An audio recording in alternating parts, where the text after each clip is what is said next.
साहब अभी तक सोए नहीं? नहीं, वो बस नींद नहीं आ रही थी बाबा, इसलिए मेल्स चेक कर रही थी अपॉइंटमेंट। कोई बात नहीं, मैं लोरी सुना देता हूँ तो नींद आ जाएगी। प्लीज विजय, लोरी मत सुनाना, वरना पूरा मोहल्ला जाग जाएगा इस वक्त। This is perfect. देखो हंसते हुए कितनी अच्छी लगती है हमारी शोना। बेटा, पूरा वक्त अगर हंसते हुए बिता दो ना तो पूरा वक्त नहीं रहता। ऐसे ही हंसते हंसते पुरानी यादों को भी भुला दो और नई शुरुआत करो, है ना? शोना, हम लोग सोच रहे थे कि ये शादी जितनी जल्दी हो जाए उतना अच्छा है सभी के लिए। तो बेटा एंगेजमेंट फिक्स कर लें? इतनी भी क्या जल्दी है बाबा मुझे वहाँ भेजने में? नहीं बेटा, ऐसा कुछ नहीं है। वो ऋतिक बार बार यहाँ आता है तो हमने सोचा हम जल्दी से तुम्हें ही वहाँ भेज दें। नहीं बाबा, अभी नहीं, थोड़ी टाइम बाद। ठीक है, लेकिन अभी सो जाओ वरना मैं लोरी सुना दूंगा।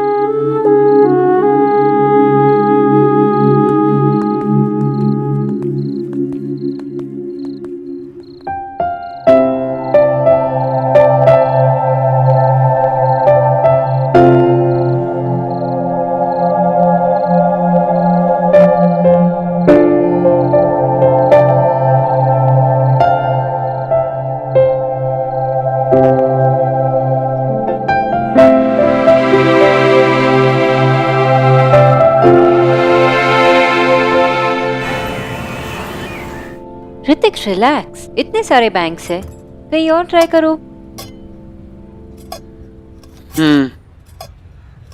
पता है, मेरी एक 15 साल की पेशेंट थी, पतली होना चाहती थी, इसलिए खाना खाना बंद कर दिया। मेरे सजेशंस तक नहीं लेती थी, बात ही नहीं सुनती थी। पता है, एक दिन उसने डिसाइड कर लिया कि वो अभी डाइट फॉलो करेगी। पता है क्यों?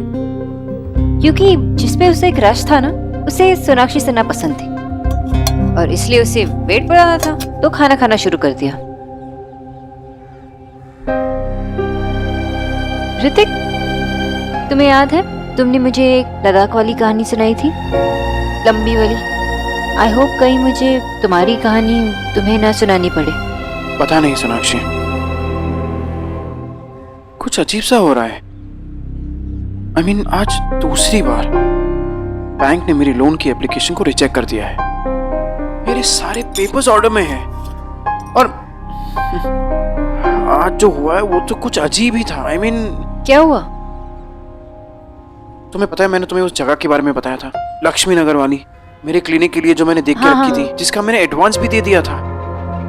जब मैं यहाँ पे आ रहा था मुझे किसी का कॉल आया कि वो पूरी की पूरी बिल्डिंग किसी बड़ी कंपनी ने खरीद ली है। पर तुम तो कह रहे थे कि वो जगह तो 2 साल से खाली थी। एग्जैक्टली, 2 साल से खाली थी।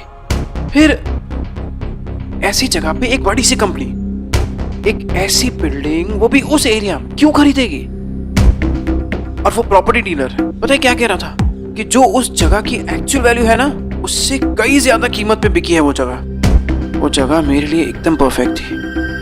पता है, मैं कितने टाइम से उस जगह के लिए पैसे सेव कर रहा था कि एक दिन वहां पे मैं अपना क्लिनिक खोलूंगा।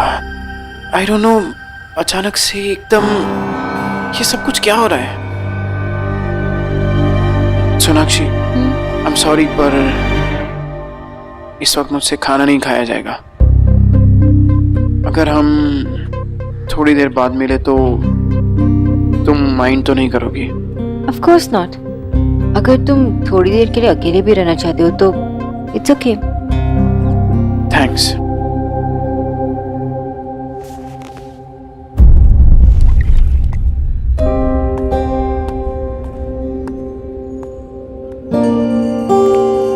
सब कुछ तो ठीक ही चल रहा था, ये अचानक से क्या हो? ऋतिक के सारे रास्ते अचानक ऐसे ही कैसे बंद हो गए? बिल्कुल वैसे ही जैसे मिस्टर दीक्षित चाहते थे कि मैं उनके लिए काम करूं। वहां मेरी नौकरी छूटी और यहाँ ऋतिक का लोन कैंसिल हुआ।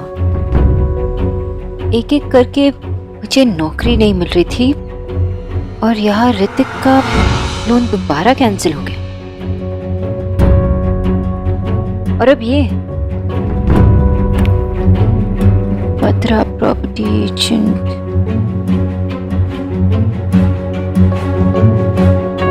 Hello, Batra property agent.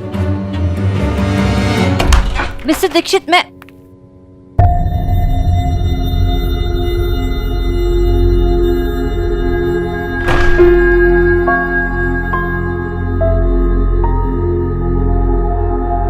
Meeting बाद में।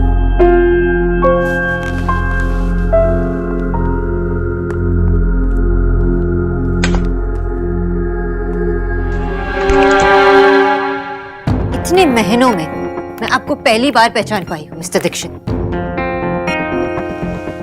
मिस बोस, अपने आप को थोड़ा तो क्रेडिट दीजिए। बिना किसी को जाने आप किससे प्यार कैसे कर सकती? या तो आपके लिए प्यार का मतलब ही अलग था, या तो आपने मुझसे कभी प्यार ही नहीं किया, वरना इतनी आसानी से मेरे फीलिंग्स के साथ नहीं खेलते। मुझे नहीं पता आप क्या कह रही हैं, लेकिन खेलने में यूजुअली मजा आता है। एंड ट्रस्ट मी, मुझे कोई मजा नहीं आ रहा। रियली? मुझे तो लगा कि आपको बहुत मजा आ रहा है।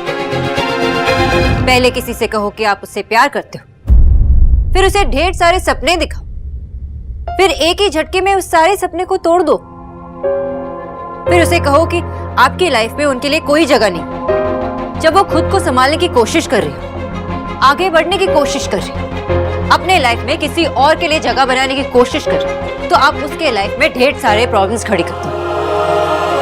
मैंने ऐसा कुछ नहीं किया। रियली? आपने कुछ नहीं किया? तो ऋतिक का लोन आपके एजेंट ने ऐसे ही कैंसिल करवा दिया? या जहां ऋतिक अपना क्लिनिक बनाना चाहता था, वहां की पूरी बिल्डिंग ईश्वरी दीक्षित कम्युनिकेशन प्राइवेट लिमिटेड ने ऐसे ही खरीद ली? मिस्टर दीक्षित, ये मैं मान ली थी, लेकिन मुझे अच्छी तरह पता है, जब आप चाहते थे कि मैं आपकी माँ की पर्सनल न्यूट्रिशनिस्ट बनूं, तो आपने भी मेरे साथ यही किया। मेरे सारे रास्ते आपने बंद करवा दिए, और ऋतिक के साथ भी यही कर रहे हैं। आप चाहते हैं ना कि मैं यहाँ बार बार आकर आपसे अपनी लाइफ की भीख मांगती रहूं? यार तू भी सर को कुछ भी बोल दे यार प्लीज। हमें पहुंच जाऊंगी पक्का। हाँ ओके, बाय बाय बाय। माँ, भैया अभी तक क्यों नहीं आए? सब्र करना बेटा, आ जाएगा, ट्रैफिक पे रह गया होगा। बहुत टाइम हो गया। अरे ईश्वरी, तू अभी तक गई नहीं?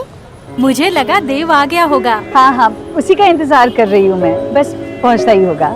पूछ ले उसको, अगर उसको आने में देर है तो मैं छोड़ देती हूँ, मना कर दे देव को। नहीं नहीं, उसकी कोई जरूरत नहीं है। उसने एक बार कह दिया है ना वो आएगा, मतलब वो आएगा ही आएगा। ये तो पक्की बात है।